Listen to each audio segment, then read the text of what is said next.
Assalamualaikum warahmatullahi wabarakatuh. Bismillah, Waalaikumsalam alhamdulillah, warahmatullahi wabarakatuh. wassalatu wassalamu ala rasulillah wa ala alihi wa sahbihi wa mawalah amma ba'd. Mbak Laili, Mbak Aida, dan seluruh pimpinan Fatayat, Mbak Anggi, Mbak Margaret, dan teman-teman sekalian, serta jamaah Tadarus Subuh yang dirahmati Allah Subhanahu wa Ta'ala. Alhamdulillah kita bisa ketemu lagi dalam keadaan iman, Islam, sehat, dan tentu saja penuh keberkahan semoga. Pada pagi hari ini kita akan mendiskusikan sebagaimana biasanya bagaimana memaknai istilah-istilah yang sering kita dengar, lalu makna itu lebih banyak digunakan justru untuk mendiskriminasi atau memberatkan perempuan. Sebagaimana kita tahu bahwa pemaknaan yang sering saya sampaikan adalah pemaknaan dengan metodologi atau perspektif mubadalah. Perspektif mubadalah adalah bagaimana kita mengaitkan pemaknaan itu pada visi besar Islam, yaitu rahmatan lil alamin. Bahwa Islam hadir untuk memberikan cinta, kasih, dan anugerah kepada semesta. Di antara semesta itu adalah kita manusia, dan manusia adalah laki-laki dan perempuan. Pada saat yang sama, perspektif atau metodologi mubadalah juga sangat erat mengaitkan pemaknaan itu pada misi besar Nabi Muhammad SAW, yaitu untuk menyempurnakan akhlakul karimah atau akhlak mulia. Karena itu setiap pemaknaan harus didorong untuk memastikan anugerah dan akhlakul karimah itu. Jadi bukan sebaliknya. Jadi kita memaknai sesuatu itu dalam kerangka bagaimana agar orang yang menjadi subjek atau objek dalam pemaknaan ini lebih banyak memperoleh anugerah atau akhlakul karimah, bukan sebaliknya. Karena itu kalau kita lihat misalnya ketika ada seorang ibu yang memerlukan anaknya untuk bisa menemani, membantu, lalu anaknya itu diminta oleh Nabi untuk ikut jihad. Lalu anaknya tanya kepada Rasulullah, ya Rasulullah saya mau ikut jihad, tetapi di rumah ada ibu, bagaimana? Nah udah sama ibu kamu aja, itu jihadmu sama ibu. Nah itu kan betapa seorang anak laki-laki itu menjadi anugerah dari pernyataan Nabi untuk bisa hadir dalam kehidupan ibunya yang bisa jadi sudah lansia misalnya. Tentu dalam konteks sekarang kita tidak bisa hanya berpangku atau berpaku kepada orang, harus dalam bentuk sistem negara yang bisa menjamin lansia. Jadi bukan berarti lalu laki-laki di rumah saja misalnya, karena ada ibu tadi kan. Nah ini kan ada tentang laki-laki. Begitupun kita mendengar misalnya ketika banyak perempuan pada masa Nabi pengen keluar malam, sementara laki-lakinya kan sering melarang. Karena asumsinya kalau malam ya mungkin bagian di rumah atau bagian sama laki-laki. Nah itu Nabi tidak mengikuti keinginan para laki-laki, malah mengatakan idza sta'dzanakum nisa'ukum bil laili ilal masjidi fa'dzanu lahunna. Itu hadis sahih Bukhari. Bahwa ketika para perempuanmu minta izin untuk keluar rumah pergi ke masjid pada malam hari, izinkan. Nah, kata izinkan ini harus dimaknai dalam konteks rahmah dan konteks akhlakul karimah. Konteks rahmah artinya bagaimana agar semua ketika masjid itu baik, ketika masjid itu tempat ilmu, ketika masjid tempat justru menerima zakat misalnya, maka semua harus punya akses. Ya, jadi kata izinkan itu bukan lo dimaknai kalau begitu perempuan harus minta izin, kalau nggak diizinkan ya jangan. Ini kan nanti memaknainya tidak dalam konteks rahmah. Nabi justru mengatakan kamu jangan tidak mengizinkan, justru harus diizinkan, fa'dzanu lahunna. Jadi memaknainya pada konteks bagaimana agar perempuan memperoleh anugerah gitu, memperoleh akhlakul karimah, baik dari suaminya maupun dari publik. Tapi kita memaknainya lalu sebaliknya, kalau gitu harus izin, kalau nggak izin nggak dapat. Nah ini kan sebaliknya, malah Nabi bilang izinkan. Nah, ini contoh bagaimana kita kadang memaknainya itu berbeda dari semangat Nabi Muhammad yang justru ketika ada aturan-aturan khusus misalnya kepada perempuan, itu aturan itu tujuannya untuk memaksimalkan anugerah, bukan meminimalkan. Jadi ketika misalnya ada mahram, kita memahaminya perempuan nggak boleh keluar tanpa mahram. Padahal nabinya mengatakan bukan tidak boleh keluar, harus ada mahramnya kalau perempuan membutuhkan gitu. Bukan tidak boleh keluar. Ya hadisnya sama Bukhari Muslim ketika ada seorang perempuan sedang pergi sendirian ke Mekah, lalu suaminya atau keluarganya lapor kepada Nabi. Nabi tidak bilang jemput istrimu suruh pulang karena Anda mau sama saya pergi jihad. Tidak. Tetapi pergi temani istrimu sampai selesai hajatnya, sampai selesai kebutuhannya. Nah, itu kan artinya memberi fasilitas, bukan melarang gitu.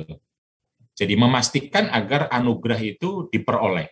Akhlakul karimah itu terjadi. Bukan sebaliknya justru membuat larangan-larangan yang akhirnya perempuan tidak dapat. Nah, ini kan sama kayak kita ketika memaknai aurat ini. Kalau waktunya cukup ya, karena ada banyak sekali hadis, ada banyak sekali ayat Al-Quran yang bicara aurat, tetapi yang kepikir sama kita, aurat itu artinya perempuan di rumah gitu. Tidak boleh melakukan apapun karena itu aurat. Padahal mari kita rujuk misalnya hadis-hadis yang saya sudah sediakan, walaupun masih banyak yang lainnya, tentang aurat. Walah, nggak keluar ini. Sebentar.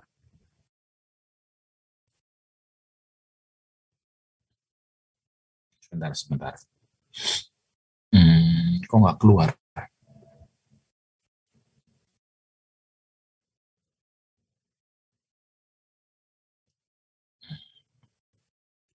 Intinya adalah bahwa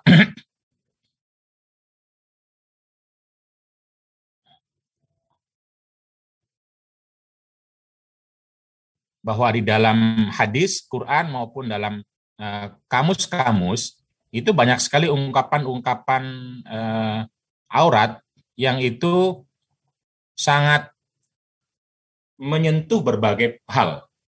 Tidak hanya perempuan yang disebut sebagai aurat, tapi benda-benda, semua orang bahkan, dan juga berbagai kemungkinan bisa disebut sebagai aurat. Mari kita lihat beberapa hadis yang sudah saya kumpulkan ya misalnya.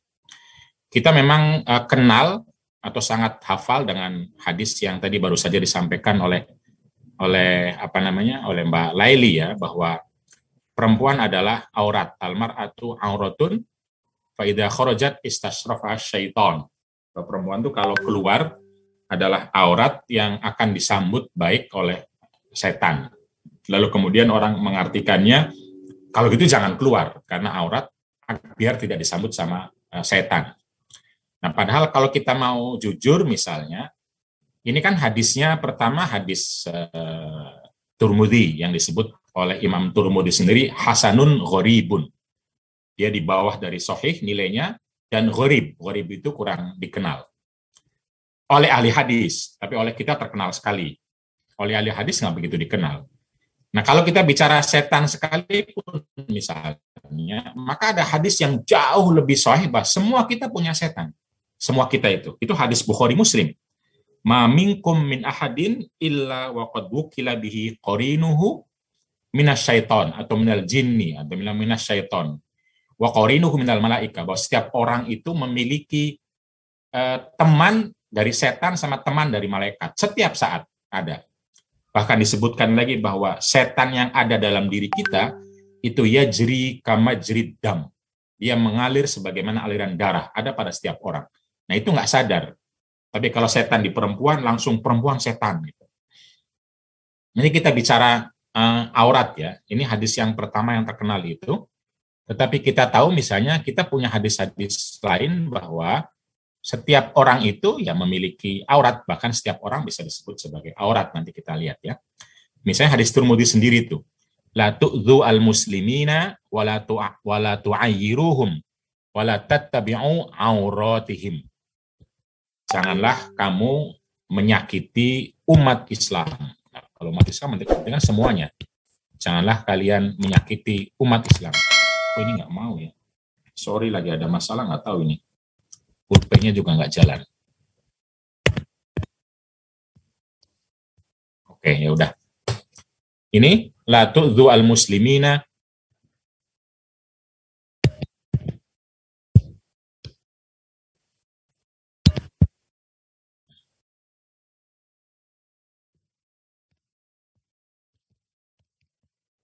ya udah.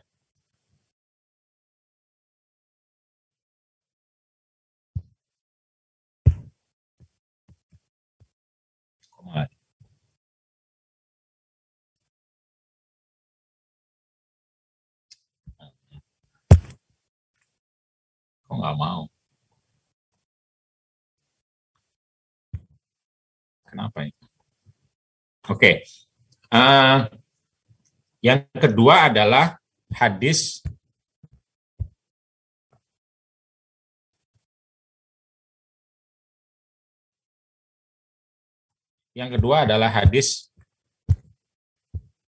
Imam Turmudi juga bahwa kamu jangan mencari-cari aurat umat Islam. Nah, apa arti aurat di sini? Lalu kemudian hadis Musnad Ahmad juga, man sataro mu'minan fid dunya ala auratin satarallahu azza wa jalla yaumal qiyamah. Barang siapa yang menutup aurat seorang Islam, maka Allah akan menutup auratnya hari kiamat. Nah kan setiap orang Islam ada auratnya. Menutup aurat itu gimana maksudnya itu? Ini kan bahasa yang umum juga. Apa berarti semua umat Islam kalau dibilang aurat nggak boleh keluar? Oke, hadis berikutnya. Ini tentang aurat itu. La ribatu yaumin fi sabilillahi min wara'i auratil muslimina muhtasiban min ghairi syahri Ramadan a'dhamu ajran min ibadati mi'ati sanatin siyamiha wa qiyamiha.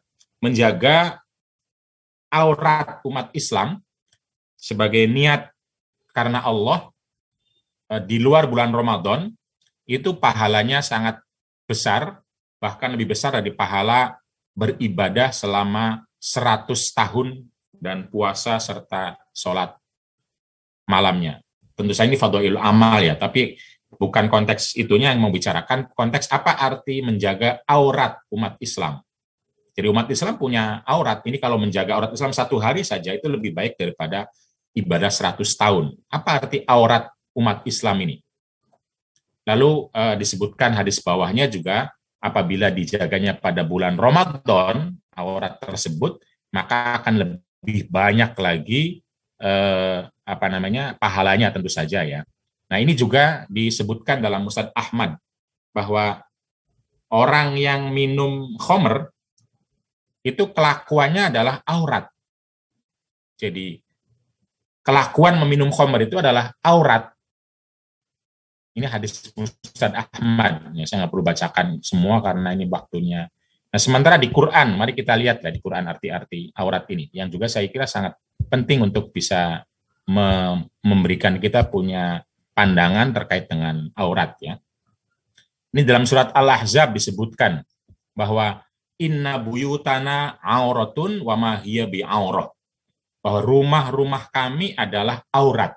Ini ketika pada saat itu, kalau ingat asbabun nuzulnya, ketika terjadi peperangan yang masuk ke Madinah, itu beberapa orang tidak mau ikut perang dengan alasan rumah kami aurat. Apa arti rumah aurat itu? Nah, kalau kita lihat terjemahan di Kemenag, aurat di sini diartikannya bukan aurat. Nah, ini kan sudah diartikan berarti kan? Aurat sudah diartikan terbuka. Terbuka kenapa? Karena nggak ada yang menjaga. Jadi, sesuatu yang terbuka, tidak ada yang menjaga, disebut aurat. Nah, itu nanti gimana tuh artinya itu? Nah, lalu kemudian ini juga, ayat An-Nur saya kira sangat terkenal ya, terkait dengan pentingnya perempuan untuk tidak menunjukkan zinatahunna. Apa arti zina ini? Ini ulama berbeda pendapat juga nih. Apa arti zina? Perhiasankah? Atau sesuatu yang indahkah dari perempuan atau semua tubuhnya. Nah, kalau semua tubuhnya, nanti pertanyaannya kan begini, janganlah perempuan menunjukkan semua tubuhnya, misalnya nih, illa li bu'ulatihinna, kecuali kepada suaminya. Berarti kalau kepada suaminya boleh menunjukkan semua tubuhnya. Pertanyaannya, au abaihina, dan juga boleh menunjukkan kepada bapak-bapaknya. Apa boleh juga menunjukkan semua tubuhnya kepada bapaknya? Au abai bu'ulatihinna, atau kepada mertuanya. Apakah berarti juga boleh menunjukkan semua tubuhnya kepada ayahnya, ayah mertuanya? Karena ayatnya tidak boleh kecuali. Nah, karena itu arti zina ini, arti perhiasan ini memang akan mengkerut dan membesar. Tergantung kapan konteksnya. Qur'annya sih literalnya ya, jangan tunjukkan perhiasan kecuali kepada suami, kepada ayah, kepada ayahnya suami, kepada anak, dan seterusnya. Itu apa arti perhiasan itu? Apa beda hiasan kepada suami, kepada ayah, itu hiasan yang mana? Sama nggak barangnya? Karena di Qur'annya cuma satu kata hiasan. Kalau aurat misalnya, sama nggak aurat kita untuk suami sama aurat kita untuk ayah? Kalau beda, siapa yang bedakan? Qur'annya tidak membedakan gitu. Nah, ini yang kemudian diakhiri dengan tadi kan nggak boleh kecuali kepada suami, kepada ayah, kepada mertua. Lalu kemudian ada kata-kata awit tifli alladzina lam yadhharu ala auratin nisa, atau kepada anak yang belum mengerti tentang aurat perempuan. Nah, apa arti aurat perempuan ini? Orang akan mengatakan kan tubuh misalnya, karena cepat sekali mengatakan tubuh. Nah, pertanyaannya adalah tadi, kalau ia tubuh, maka apakah betul semua tubuh perempuan itu boleh dibuka kepada suaminya, kepada ayahnya, kepada mertuanya, kepada anaknya? Atau tetap itu sangat kontekstual? Kalau kontekstual, siapa yang mendefinisikan? Karena ayatnya sangat umum sekali, pokoknya nggak boleh kecuali. Termasuk kecuali kepada anak. Nah, karena itu kata aurat di sini juga lalu berbeda pendapat. Apa arti aurat? Karena anak yang belum paham aurat. Nah, kalau nanti diartikannya di sana tuh bukan tubuh, tetapi misalnya hiasan, yang kalau ditunjukkan kepada orang lain itu bisa bikin orang akan mencuri misalnya, maka auratun nisa artinya hiasan perempuan nantinya. Yang belum mengerti bahwa anak-anak itu hiasan yang bisa diambil, yang bisa untuk jadi kekayaan misalnya. Tapi kalau itu hal yang menggiurkan ya juga sama. Nanti akan beda antara kepada ayah, kepada orang lain, tapi membedakan itu semua juga adalah tafsir, bukan pada ayatnya sendiri. Sehingga arti aurat itu ya luas sekali artinya, tafsirnya juga luas sekali. Nah, ini juga sama nih, di An-Nur ada lagi nih, bahwa ini kalau mau dipahami kan sering kita berdebat dari mana sih makna itu keluar. Kok mubadalah bisa bikin makna-makna baru, ada yang bilang begitu. Itu kan tidak dimaksudkan oleh Allah. Nah, ini kalau dikaji, saya tidak tahu gimana menemukan maksud Allahnya itu kalau tidak menggunakan metodologi tafsir bahkan kontekstual. Ini semua ulama mengartikan ayat ini sangat kultural, karena kalau tidak sulit diartikan. Ya ayyuhalladzina amanu liyasta'dzinkum alladzina malakat aymanukum walladzina lam yablughu al-huluma minkum salasa marratin. Jelas sekali nih kata-katanya. Wahai orang-orang yang beriman, harus minta izin atau minta izinlah mereka yang hamba sahaya dan anak-anak yang belum baligh. Kapan minta izinnya? 3 kali atau 3 waktu. Yaitu pada waktu mau subuh, pada waktu siang hari, ketika ketika orang sedang istirahat, sama pada saat atau setelah sholat isya. Jadi ada 3 waktu, budak sama anak kecil harus izin. Pertanyaannya, kalau bukan budak dan bukan anak kecil, minta izin nggak ya? Nah, ini kan sekarang Permendikbud lagi begitu tuh. Kata-katanya apa, di luar kata-kata apa. Kalau ada orang lain di rumah, kakak, atau adik, atau ayah, atau suami, atau tamu, minta izin nggak itu? Atau di mana sih minta izin ini? Apakah di ruangan, apakah di kamar, atau di luar? Atau kalau kita bikin tenda-tenda dalam camping, kita minta izin nggak masuk gitu? Apakah minta izinnya hanya 3 waktu itu? Karena kata Qur'annya salah marrotin 3 kali saja. Bahkan disebutkan nanti itu semua salah auratin. 3 waktu itu 3 aurat. 3 waktu tadi, subuh, siang, sama isya itu 3 aurat. Apa arti 3 aurat itu ya? Dan katanya disebutkan itu di sini, laisa alaikum wala alaihim junahun ba'dahunna. Tidak ada dosa bagi kamu dan bagi mereka, yang disebutkan tadi anak kecil sama hamba saya, dosa selain 3 waktu itu. Betul nggak kita tidak ada berdosa kalau mau masuk kamar kayak, atau masuk tenda, atau masuk rumah, tanpa izin kecuali selain 3 waktu itu? Gimana yang memaknainya ini? Karena ayat literalnya tidak ada dosa selain 3 waktu itu. Gitu. Nah, karena itu lalu kata-kata minta izin, pertama bagaimana cara minta izin itu? Apakah ngomong, apakah ketok pintu, atau sekarang pakai HP, SMS, itu gimana tuh? Minta izin itu gimana? Hoi, minta izin, atau cukup Assalamualaikum, atau tok-tok. Nah, itu namanya kultural tuh begitu. Izin lalu dimaknai sebesar itu. Nah, sama, lalu saya bilang setiap kata laki, kata perempuan dimaknai sebagai manusia, karena predikatnya memang untuk manusia.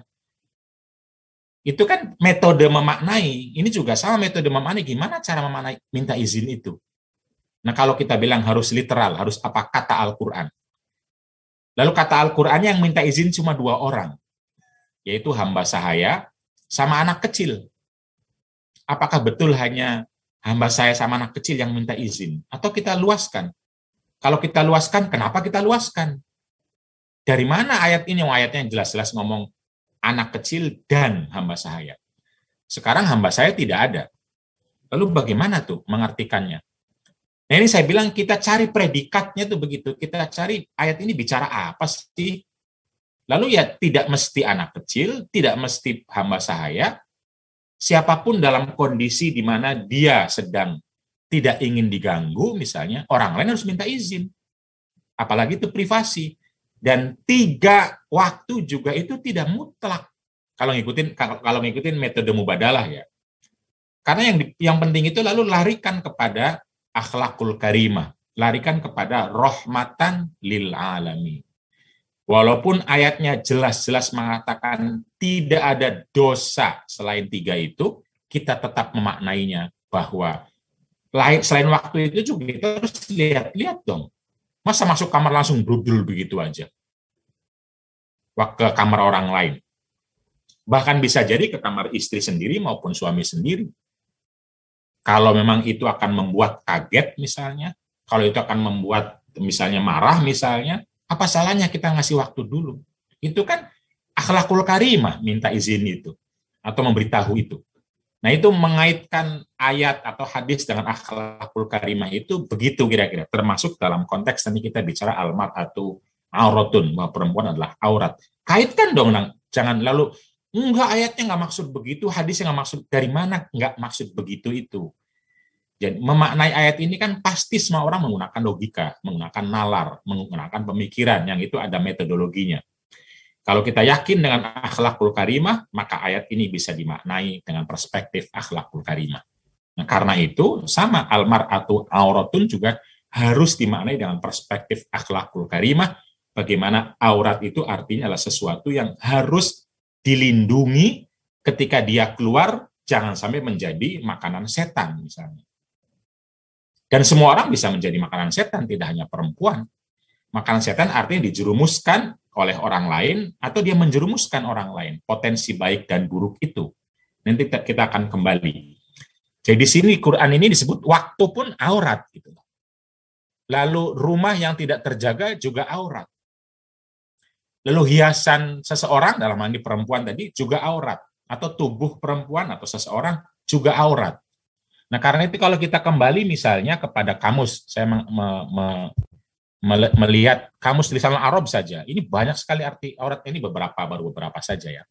Saya tunjukin misalnya beberapa hal ya. Al-awaru fil kalami idza kanat fihil ma'ani al-ghamidah ad-daqiqah. Ya, ini sangat dekat dengan kata aurat walaupun bisa jadi artinya berbeda, bahwa kalimat itu bisa disebut aur atau awar, yang itu satu rumpun dengan aurat, ketika dalam kalimat itu ada kata makna yang tidak jelas. Jadi makna kita, kalau kita ngomong nggak jelas, itu aurat. Kenapa aurat? Ya karena akan membuat orang sulit memahami, sehingga akhirnya salah paham gitu loh. Lalu terjadilah sesuatu yang tidak diinginkan. Maka itu aurat. Al kalimatul hasna'u aina wal qabihatu aura. Nah, kalimat yang buruk itu aurat. Wahyallati tahwi fi ghairi aqlin wala rushdin. Yaitu kalimat yang tidak bisa dipahami dan tidak mendatangkan kebaikan. Wahyamatun fihil udhunu. Kalimat-kalimat yang justru kita nggak mau dengar itu aurat. Misalnya, watturuqu dzatu auratin idza kanat yukhafu fiha dhalal wal inqita'. Jalan itu dianggap juga aurat ketika dikhawatirkan kalau orang ke situ akan tersesat atau akan ada begal. Jadi kalau ada jalan yang memungkinkan orang dibegal, itu jalan itu aurat namanya. Jadi tidak hanya perempuan, jalan juga aurat, kalimat juga aurat gitu loh. Wa kullu ma wal auratu kullu aibin wa khalalin fi syai'in. Aurat itu setiap aib, kekurangan, kelemahan pada sesuatu. Wasaubu dzu auratin idza kana fihi kharqun aw syaqqun atau syaqqun. Baju itu kalau ada yang sobek itu namanya baju yang aurat. Itu apa artinya ya kira-kira? Lalu kemudian wa kullu ma la hafidhu lahu fa huwa dzu auratin. Setiap sesuatu yang tidak ada yang menjaganya, tidak ada yang mengurusnya, tidak ada yang merawatnya, maka itulah aurat. Makanya tadi saya bilang itu ranjangnya Mbak Evi itu aurat, karena nggak diurus misalnya, karena belum diberesin, karena belum dirapihkan misalnya. Fal baitu yakunu auratan idza kana laisa biharizin. Sebuah rumah itu bisa dianggap sebagai aurat ketika tidak dijaga, tidak dirawat, tidak dipelihara. Wal auratu fi suhuri wa fil hurubi hiya kullu khalalin yutakhawwafu minhu al-qatlu. Di perbatasan-perbatasan itu bisa dianggap sebagai aurat bagian-bagiannya jika ada kelemahan yang mungkin akan dimasuki oleh musuh sehingga kita akan terbunuh. Itu aurat juga.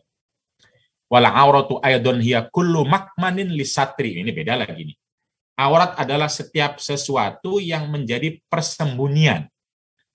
Tempat persembunyian itu namanya aurat. Tempat sesuatu orang menyembunyikan sesuatu itu aurat juga. Atau tempat yang kita tutupin itu juga aurat. Jadi kalau di sebuah tempat kita mau tutupin jangan sampai orang lain tahu, apapun nutupnya itu aurat juga. Belum tentu karena kita malu misalnya atau karena kita nggak enak, bisa jadi karena itu adalah sangat berharga, tidak mau dicuri. Itu aurat juga. Sesuatu yang kita harus tutupin karena takut dicuri, nanti ada kata-kata lisarrok ini, itu berarti aurat. Wal buyutu takunu auratan idza kanat mumkinatan lisurraq. Rumah akan dianggap aurat kalau membuat para pencuri itu mau datang mengambil. Itu. Jadi kan ada sesuatu yang mau diambil, ada sesuatu yang mau dilemahkan atau apa, itu aurat juga. Li khuluwiha mimman yahfazuha wa yahtarisuha. Karena rumah itu misalnya nggak ada yang menjaga, nggak ada yang mengurus, sehingga para pencuri, wah ini ada barang bagus ini misalnya. Itu rumah itu aurat berarti. Wa auratur rajuli wal mar'ati hiya sau'atuhuma, ini juga. Bahwa aurat laki-laki dan perempuan adalah kemaluannya. Sesuatu yang membuat dia malu, atau buruk, atau nggak enak. Dan ini definisinya di sana nanti di fikih, saya tidak ingin masuk. Wal auratu hiya sa'atul lati yumkinu zuhurul aurati fiha. Nah, aurat juga bisa berarti waktu, tadi tempat, lalu orang, lalu benda. Ini juga bisa waktu di mana kita akan terbuka kelemahan kita, kita akan terbuka aurat kita akan terbuka kekurangan kita akan terbuka kemaluan kita, yang membuat kita malu. Dari saat di mana kita akan, itu aurat juga, waktu. Wa yakunu kullu amrin yustahya minhu auratun. Dan setiap sesuatu yang bisa memungkinkan kita akan malu dilihat atau diketahui orang lain juga disebut auratun. Nah, menurut Imam Ibnu Mundhir sebutkan Dari sinilah kira-kira arti almar'atu auratun itu.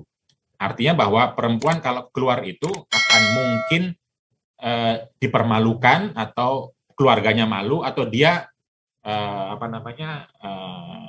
orang lain malu atau dia akan malu gitu. Nah ini dari berbagai makna seperti ini kan pertanyaannya adalah bagaimana kita merumuskan kalimat atau kata perempuan adalah aurat ketika keluar akan disambut oleh setan. Sebelum kita bilang bahwa perempuan di sini artinya manusia, seperti yang saya bilang, kalau kita menggunakan semangat anugerah dan semangat rahmatan lil alamin, maka bagaimana agar makna kita itu ya memberikan anugerah kepada perempuan, memberikan anugerah kepada semua orang, dan membuat semua orang dan perempuan semakin akhlakul karimah. Akhlakul karimah itu kan berbuat baik, berelasi baik, menciptakan kebaikan, kemaslahatan, itulah akhlakul karimah itu. Jadi karena itu, auratun di sini bisa diartikan seluas makna yang ada di Quran, hadis, dan yang lain itu. Bahwa perempuan ketika keluar itu ada titik lemah, ada titik malu, ada titik kekurangan yang bisa dimanfaatkan oleh orang lain, misalnya dalam konteks ini adalah setan, yang lalu membuat perempuan, keluarga, dan kita malu. Pertanyaannya, kalau begitu apa yang kita lakukan? Apakah kita rumahkan? Atau justru kita sediakan fasilitas agar keluar tapi tidak membuat malu? Keluar tetapi terlindungi. Keluar tetapi bisa melakukan kebaikan. Kenapa? Ya karena ayat lain mengatakan, wahai perempuan berimanlah, wahai perempuan sholatlah, wahai perempuan belajarlah, wahai perempuan bekerjalah, wahai perempuan sebagaimana pada masa Nabi, perempuan berjihad, hijrah, berinfak, bekerja. Jadi ini tuh peringatan agar kita mau memberi fasilitas lebih, karena perempuan secara biologis, kalau kata Mbak Nur, itu rentan untuk diperlakukan buruk. Secara sosial juga sama, rentan diperlakukan buruk. Karena rentan, maka harus dilindungi lebih. Sebagaimana kalau kita bilang bahwa tadi, la ribatu yaumin, bahwa kalau kita mengurus aurat kita yang di pinggir perbatasan itu sama seperti ibadah 1000 tahun. Menjaga, memelihara, memperbaiki, sehingga akhirnya kuat. Tidak mudah dipakai oleh musuh. Jadi daerah-daerah yang akan mudah dipakai sama musuh, seperti perbatasan Indonesia itu, diperbaiki, dipercantik, diperkuat, sehingga tidak dijadikan alasan atau alat atau media oleh musuh. Nah, begitupun ketika bentuknya adalah orang yang disebut sebagai mustad'afin. Itu kan orang-orang yang bisa diperlemah diantaranya oleh musuh juga, yang saat itu disebut anak-anak dan perempuan. Karena itu perlu diperkuat, anak-anak itu dan perempuan diperkuat agar tidak mudah menjadi mainan musuh, gitu. Misalnya. Jadi, lalu kalau saya bilang menggunakan hadis dan ayat lain bahwa aurat itu artinya setiap orang, setiap benda, setiap waktu dan lain sebagainya yang memungkinkan akan dipakai oleh diri orang lain maupun setan untuk memperbanyak keburukan, memperbanyak mudorot diri maupun orang lain, maka almar'atu auratun juga artinya setiap orang sesungguhnya.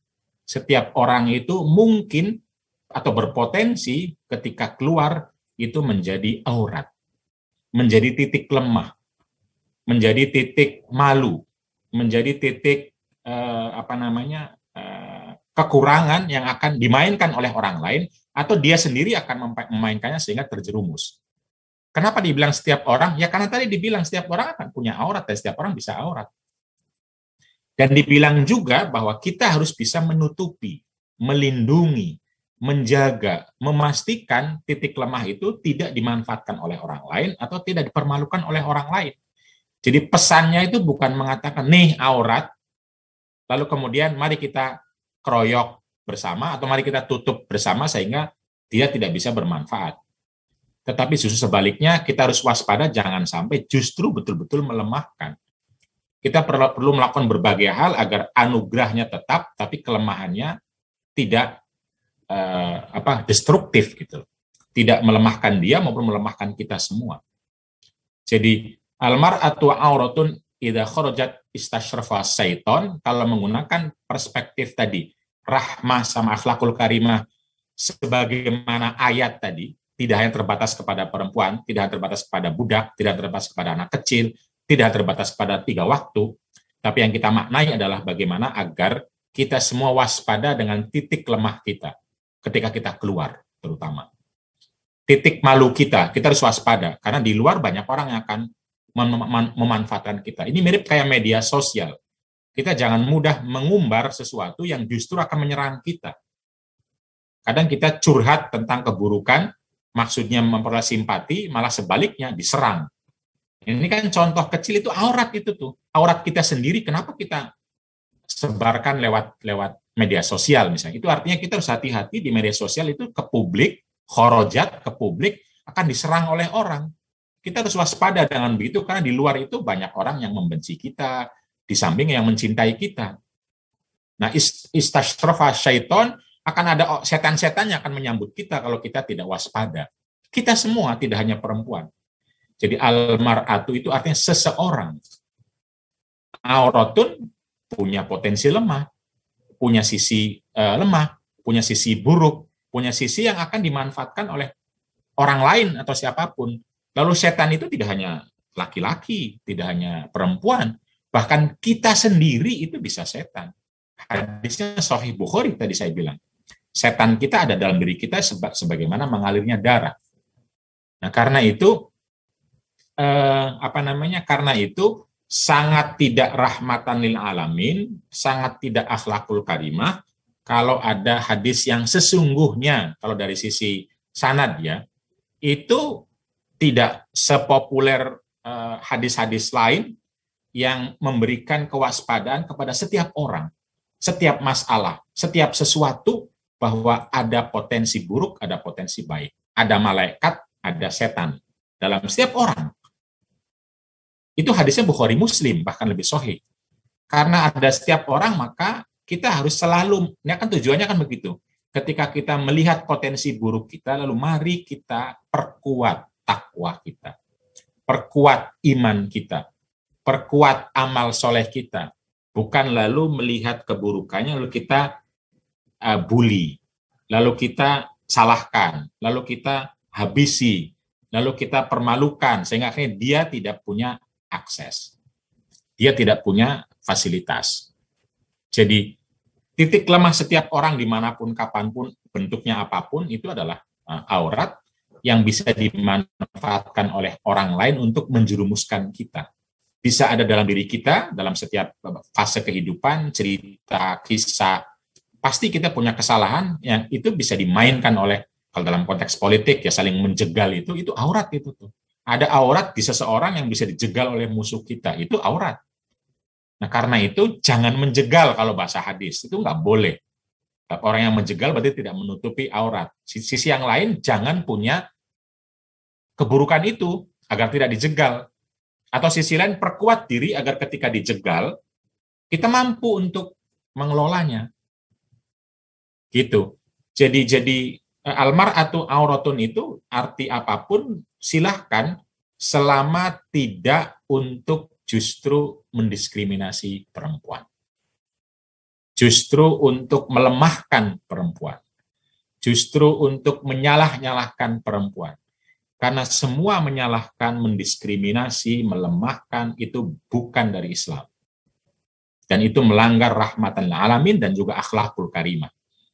Tugas kita sebagai orang Islam, kalau kita lihat di berbagai hadis, menjadi khalifah itu mendatangkan kebaikan, kemaslahatan, kesejahteraan, akhlakul karimah. Nah, karena itu kalau kita bilang aurat, mari kita maknai bahwa perempuan itu aurat, iya. Aurat dalam arti bahwa dia memiliki titik lemah atau titik yang bisa dilemahkan oleh orang lain. Misalnya kalau konteksnya Mbak Nur itu 5 keadaan atau kondisi biologis. Yang itu dia bisa lemah, bahkan dilemahkan. Nah, lalu akhlakul karimah gimana kepada orang lemah itu? Ya memperkuat. bukan semakin memperlemah gitu loh. Jadi kata-kata dia lemah itu bukan, wah karena lemah kita sikat. Karena lemah makanya jangan diberi apa-apa. Bukan begitu. Justru Mubadalah mengatakan kalau kita punya kapasitas lebih digunakan untuk memperkuat yang lemah. Kalau kita tahu bahwa perempuan punya potensi 5 biologis yang memungkinkan secara fisik akan lemah atau dilemahkan oleh orang lain, mari kita bikin peraturan, bikin sistem, bikin moral yang memungkinkan perempuan tidak semakin lemah hanya karena mengamalkan atau melakukan amanah reproduksi. Karena amanah reproduksi itu dari Allah Subhanahu wa Ta'ala. Jadi ketika hamil, ketika menstruasi, ketika melahirkan, bikin sistem yang membuat perempuan punya energi, kuat, tetap mampu untuk memperoleh akses yang manfaat dari luar dan yang lain sebagainya. Karena inti dari rahmatan sama akhlakul karimah adalah memberi kebaikan. Bukan sebaliknya, karena dia hamil, ya sudah, jangan kemana-mana, nggak boleh apa-apa, bahkan makanannya pun dikurangi, banyak pamalinya, takut ini, takut itu. Itu kan artinya tidak memberdayakan. Nah, begitupun ketika secara sosial, memang ya dalam konteks keadilan gender Islam, Mbak Yain Rofia itu, secara sosial perempuan punya titik lemah dibanding laki-laki, yaitu ada stigma, ada subordinasi, ada marginalisasi, mungkin untuk terjadi korban kekerasan. Nah, kalau kita sadar itu, maka bagaimana kita punya kebijakan, punya sistem, punya cara pandang bahwa mereka adalah manusia yang berhak atas manfaat-manfaat yang ada di rumah maupun di luar rumah, sehingga semua titik lemah ini justru harus dikurangi, kalau bisa ya dihilangkan, tapi minimal dikurangi sehingga tetap, karena dihilangkan 100% sepertinya susah karena sudah begitu mengakar mendarah daging, tetapi ya dikurangi sehingga tetap memperoleh kebaikan-kebaikan Islam, kebaikan-kebaikan politik, kebaikan-kebaikan ekonomi, kebaikan-kebaikan rumah tangga. Nah, itu kesadaran almar'atu auratun adalah kesadaran bahwa jika dibandingkan laki-laki, perempuan itu punya kondisi khas yang itu harus kita perhatikan agar tidak terjebak kita semua pada permainan setan. Tapi sebaliknya permainan atau dukungan malaikat, yaitu berbuat baik, mengkondisikan, memfasilitasi, menguatkan. Nah, hal yang sama ketika auratun itu terjadi pada orang lain, karena almar'atu tidak hanya perempuan seperti saya bilang, bisa jadi ada laki-laki yang distigma karena rasnya, karena etnisnya, yang bisa secara fisik dia difabel misalnya, bisa jadi, atau sakit, atau apa. Itu ketika dia keluar, itu bukan lalu, kamu kan difabel, udah di rumah saja, karena akan dibully orang.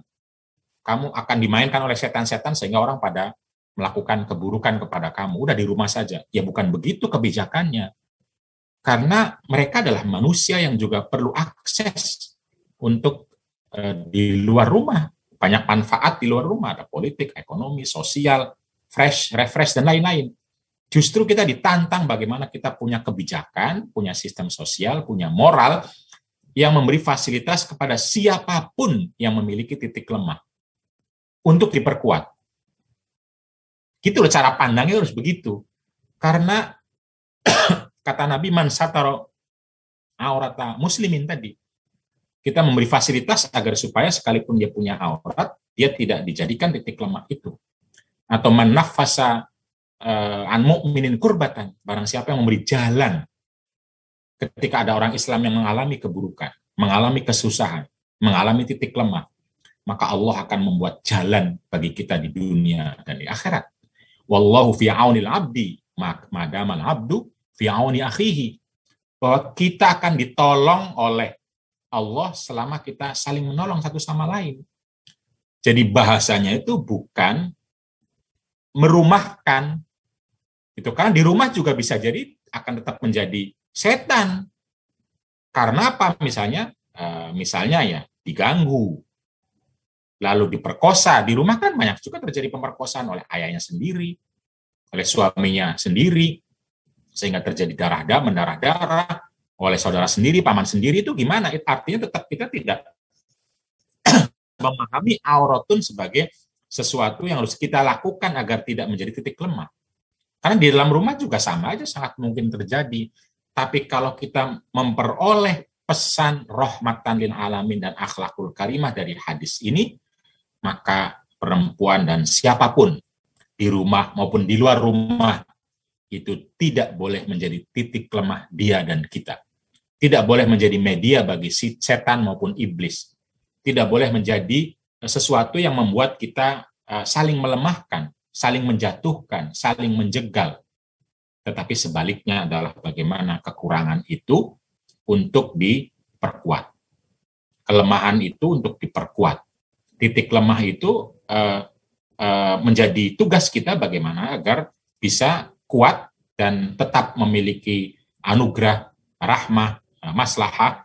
Dengan demikian, maka fungsi kita, baik laki-laki maupun perempuan, sebagai manusia yang bermartabat, walaqad karramna bani Adam, kita tetap bermartabat sekalipun dalam posisi punya titik lemah.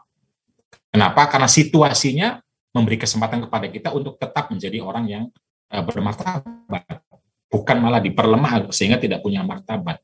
Pada saat yang sama, kita tetap menjadi hamba-hamba Allah yang hanya menuhankan Allah Subhanahu wa Ta'ala, tidak menuhankan syahwat, nafsu, kuasa, lalu melemahkan, menjatuhkan, memperdaya, dan memanfaatkan titik lemah aurat-aurat orang justru untuk kekuatan kita.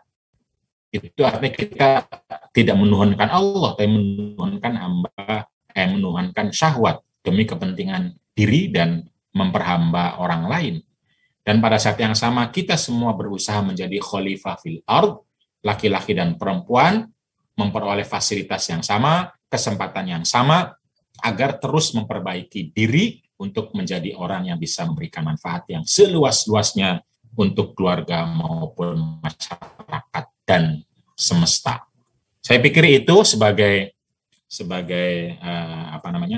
pembukaan diskusi, dan ini teman-teman saya bilang berkali-kali bahwa apa yang saya sampaikan itu jauh lebih luas dan lebih banyak dibanding apa yang saya tulis dalam buku. Di buku mungkin cuma satu hadis, satu ayat, dan satu makna, karena sangat terbatas. Saya dibatasi oleh Mbak Ida untuk jangan banyak-banyak, Kang.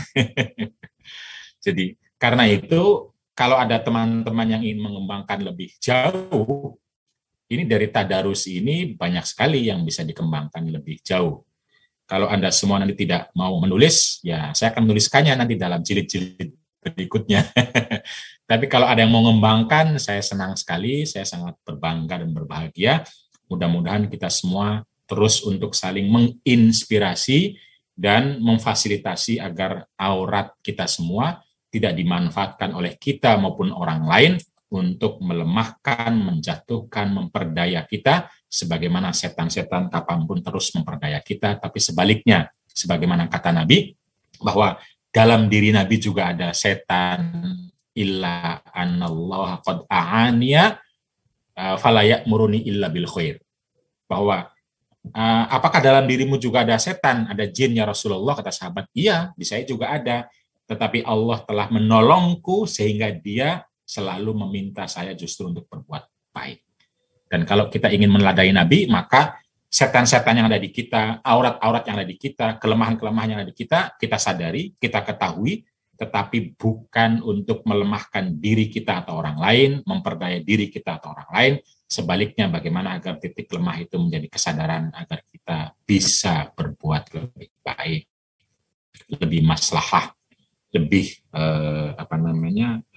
akhlakul karimah dan rahmatan lil alamin. Lil alamin artinya adalah semesta, dan semesta itu kita mulai dari rumah.